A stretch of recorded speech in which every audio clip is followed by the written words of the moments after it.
So the book that I published with Elsevier has been Musculoskeletal Ultrasound. Although my career encompasses all areas of musculoskeletal imaging, ultrasound is the one area that is my niche, and most of my research and my writing is in that subspecialty. Okay. And how did you get into that subspecialty? How did you start with that? In my residency, which was at Henry Ford Hospital, I had the honor of working under Dr. Marnix van Holsbeek. So he introduced me to musculoskeletal ultrasound, and then as my career continued, I found it interesting and basically grew in that direction. And now it's become a significant part of my practice and my research activities as well. Yes, we have some big plans for the next edition that I'm pretty excited about. The first, it's going to be expanded. There are some needs, I think, that can be met with the second edition. The first edition really covered each area, each joint in the body of the peripheral skeleton for musculoskeletal ultrasound. This new edition is going to include a chapter on interventional musculoskeletal ultrasound, so I think that's going to be a major significant improvement. That's great. Also, of course, the images will be updated with additional images. The references definitely need to be updated because of the time that's gone by, and that's definitely a need.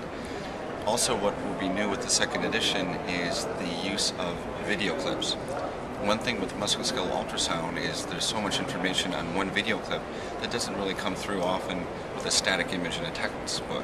So with the second edition, I understand that through the web, the person who purchases the book can have access to video clips showing pathology in real-time video clips, which I think is very exciting. Excellent. And the last thing is the color images, which are a part of ultrasound. In the first edition are in the front of the book, I believe, and they're going to be actually integrated throughout the book, which will make it much easier for the reader to use. So the first edition I thought went very smoothly. The support was great.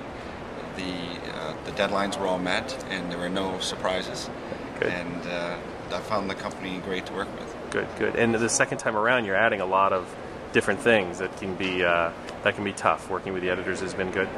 Right, and then adding the videos adds another element of surprise, but so far so good.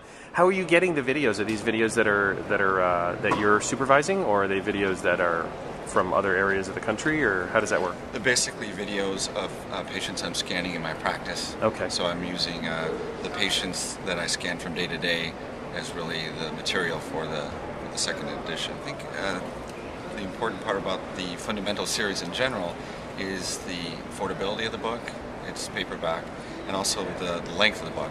There are many musculoskeletal ultrasound reference books out there that they're incredible, but it's not a book that you'd sit down and read front to back.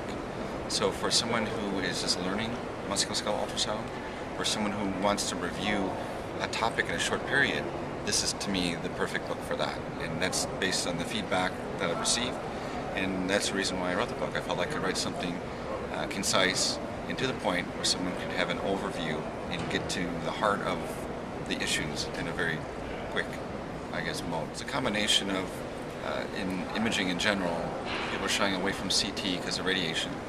At the same time, the ultrasound machines are getting smaller and faster. The probes are improving. So with technology, I see ultrasound driving more and more, and not just with radiologists, but I see other people using it as well, especially as machines become smaller, and now they're laptop size, and pretty soon they'll be handheld size. Right. So I think eventually I could see an ultrasound machine almost like a stethoscope, where it's going to be ubiquitous. So I think there's a growing demand for those reasons, and more people are interested, and they really want to know how to use the tool effectively. Right.